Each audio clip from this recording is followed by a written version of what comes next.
Molweni sihlobo zam molweni. Bantu baseMzantsi Afrika, ndiyafuna ukuphendula apha. As long umhlobo wenene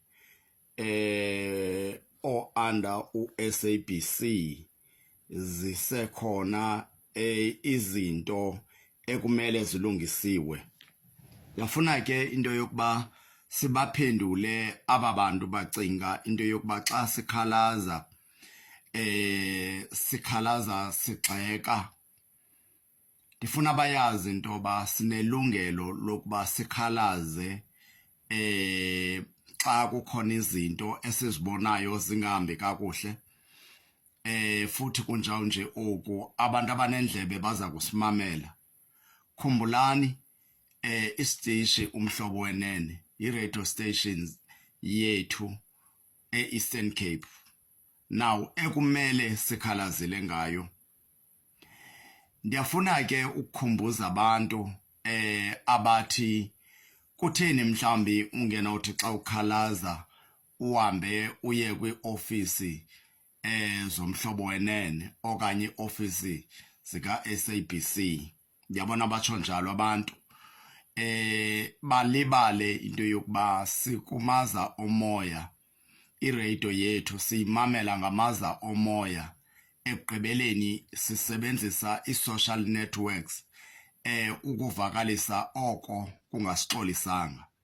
Abantu ke mabohlukane nokucinga into yoba xa sokube sikhalaza izoke mhlawumbi okanye ke sivale amehlo okanye nendlebe.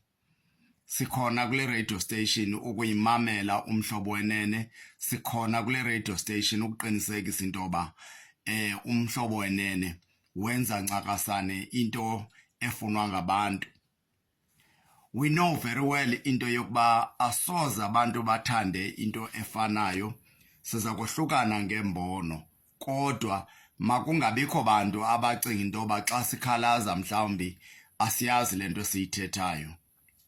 Jonga, sithethile apha sathi phaya enkqubeni uLavuthi Bhayi siyarhala kakhulu into yokuba sibone utshintsho. Siyarhala kakhulu kuLavuthi Bhayi sibone utshintsho. Utshintsho ke esimnqwenelayo kuLavuthi Bhayi noxa mhlawumbi singeke sithandiswe izinto ezifanayo sisonke.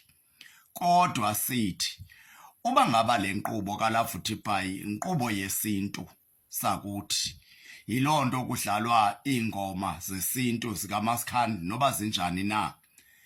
Nangona kona siyiqwalasela into yoba isintu sethu ayisenziwa laa nto yayikade isenziwa phaa ngaphambili.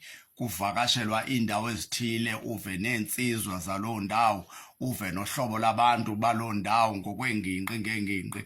Abasayenzi loo nto. Besesikhalela ke ngoku kwa ixesha inkqubo ethi iqale ngayo. Ufumanise inkqubo iqale andana biqala ngo-6:30 namna kakade, ngoba kaloku ndivele ndive ngo-7 ingathi seyiqhuba. Elaa xesha noko belilihle laa xesha ukusetyenziswa kwinkqubo yentsana, iintsatshana eziya. Then ke ngokuna inkqubo le uLavuthi Bhayi noko imqale noba ngu-9 noba ngu-10. I think ke uLoyiso Bala uzawuyiqaphela into yokuba abantu bayikhalazele kakhulu into edibene nexesha phaa kuLavuthi Bhayi. uLavuthi Bhayi siyamcela, ndiyaphinda, asiyoyiki le nto. Abantu mabangacingi into yoba siyoyika ukuxela ngendlela esithanda ngayo iprogram. Akho nto esiyoyikayo ngaloo nto. Sithi iimvumi zase-Eastern Cape, it's over 200 yeemvumi. Bekumele into yoba uba ngaba mhlawumbi nizimisele into yoba niphuhlise iimvumi zase-Eastern Cape, nikhangele nigoqoze kwi-social media nakwi-social networks njalo njalo. Sinabo YouTube, sinabo Instagram, sinabo even no-TikTok, sinabo no-Facebook. Xa nithe nabe niyafikelela phaa niyabona mos uba nanku umntwana ude uyabalisa phaya uba une-album ezimbini ezintathu. Ngabo bantu ke sithi ke khani zameni kangangoko nipromote. Sibavile abantu bephendula besithi kodwa lento ibimele into yoba akusekho umuntu ucinga into yoba angapromotwa iradio. Bafethu ndicela noko sivule namehlo kule nto. I-radio, national radio, like umhlobo wenene, if upha ingoma ike yadlalwa kanye yachazwa imvumo uba yeyaphi, ingubani kanjani, lo mvumi leyo bantakwethu masithethe inyaniso, abantu abayimillion noba yi-2 million whatever bazabe beyivile into yoba kukhona imvumo entsha, barhalela ukuhamba bayoyijonga kwi-digital platforms, bayojonga into yoba le mvumo iphethe ziphi ingoma. Eyona nto esiyithethayo sithi interviews mazenzeke, mazidlalwe ingoma, even nakwezi nkqubo ezimane zidlala ingoma one by one.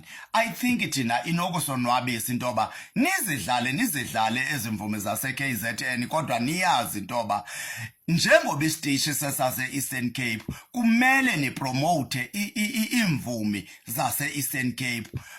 75% andiyazi ke strategic enisisebenzisayo to promote imvumi jikelele, andikho sure, kodwa ndiyacinga into yoba kwiprovince nganye u-SABC ukhona isitishi esinational ebekumele into yoba sijongene naloo ndawo, kodwa thina sikhala each and every day. Kuneemvume ezine-album ngantathu, iimvume ezine-album ngayi-4, kodwa ezo mvume usathi ndake ndadlalwa kakanye kumhlobo wenene.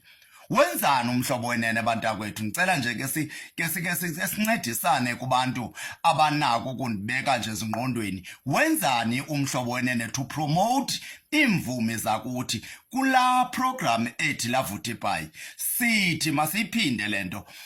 Akukunoze inkqubo ithathe about 3 hours kodwa ufumanise into yoba kudlalwe ingoma eziyi-6 kuphela. The most yengoma xa uzothi uyayilandela, i-4 yazo okanye i-5 yazo zezase-KZN. Ezinye imvumi zalapha e-Eastern Cape zidlalwe xa kunini. Bantakwethu ayikwazi iprogram ithathe about 4 hours, idlala okanye 3 hours, yakugqiba idlala ingoma eziyi-4. Ze sinyamezele loo nto. Asizokwazi ukuyinyamezela loo nto. Tshintshani ukwenza mhlobo wenene. Siyayiphinda lento, tshintshani ukwenza mhlobo wenene so that sizokwazi uba happy. And siyibone lento siyicelayo kuni yokuba promotani ezimvumi ngakumbi kula program yazo. La program yeza mvumi uLavuthipayi. Yintoni ke ngoku lena nifuna simane siyicacisa nibe nibona nini into yoba konakele? Why ningazobona into yoba konakele? Anisiphathanga kakuhle kula nkqubo. Anisiphathanga, kodwa sizawuncoma xa nithe nakwazi ukutshintsha, nakwazi ukwenza izinto ngendlela. Dlalani iingoma zemvume zase-Eastern Cape. Sisaphinda. There is association yalapha e-Eastern Cape, White Nation Artists Association, registered association, ekumele into yoba mhlawumbi nikwazi into yoba sibe nobudlelwane. If mhlawumbi nithi imvume ezithile mhlawumbi nidinga into yoba sininike zona mhlawumbi ngedatabase, singayenza loo nto. Ngoba kaloku indlela enithi mhlawumbi nifumane ngayo imvumi, I think mhlawumbi kukuya online nihambe niyojonga nalapho imvumi zethu. Nam ndiyazikhalazela into yoba kumele imvumi ingoma zabo bazifake kweza digital platforms so that ingoma zabo zizokwazi ukufumaneka. Kodwa loo nto iyokhuthaza kakhulu xa niyibonakalisa kule program yabo niqhubeka nisenzo kuhle. Bantakwethu siyacela Lavuthipayi, siyacela mhlobo wenene, siyacela mhlobo wenene, siyacela sizoguqa kuwe mhlobo wenene into yoba khawusincedise. Noko abantwana babantu abanye sebede bagive up emculweni, abanye zange bayifumana kwa ichance. Eyona nto isixaka kakhulu yeyokuba nizothi xa nine-event eninayo nilibale into yoba u-75% bekumele uba ngowalapha e-Eastern Cape. Noba ke niyabathatha abanye abantu kwezinye indawo, I don't think sinayo iproblem. Iproblem ngoku eniyenzayo yile yokuba nilibale into yoba kukhona imvumi nazo ezidinga imali. Nithathe izithwenywe zemali nizihambise nizise kwezinye province. Dankie.